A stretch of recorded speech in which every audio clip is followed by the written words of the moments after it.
पाठ फिरवल्याचं पाहायला मिळतं आहे। शेतकऱ्यांच्या अनेक ठिकाणी पेरण्या देखील झालेल्या आहेत आणि मोठ्या प्रमाणात आता पावसाची वाट पाहण्यात येत आहे, पण कुठेही पावसाने हजेरी लावलेली नाही। सध्या परिस्थिती काय आहे?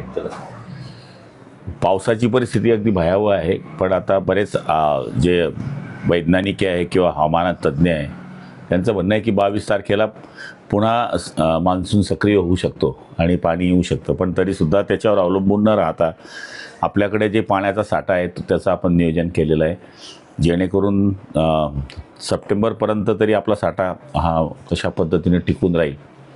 तर आपण आपल्याकडची परिस्थिती पाहिली तर आपल्याकडचा साठा हा फक्त 30% धरणांमध्ये आहे, त्यामुळे थोडं लांब का असेना आम्ही रोटेशनसुद्धा थोडं लांबवलेलं आहे आणि काही दिवसानंतर ते रोटेशन आम्ही निश्चितपणाने सोडू।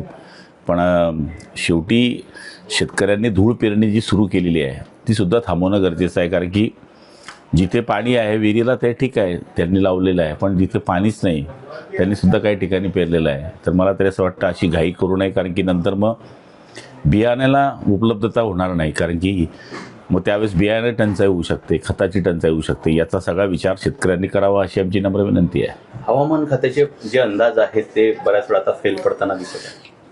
बघा, तो अंदाज असतो, शेवटी तेही काय करणार, शेवटी अंदाज ते जतवत असतात, त्यातून 100% सगळे सत्य निघतात असं नाही आहे, पण आपण त्याच्यावरच डिपेंड असतो। शेवटी शेतकरी काय आशावादी आहे, त्याच्या सगळ्या आशा असतात की ते म्हणतात पाणी येईल तर वर येईल बाबा पाणी, अशा पद्धतीने शेवटी कोणी परमेश्वराच्या वरती जाऊ शकत नाही हे आपल्याला माहिती आहे।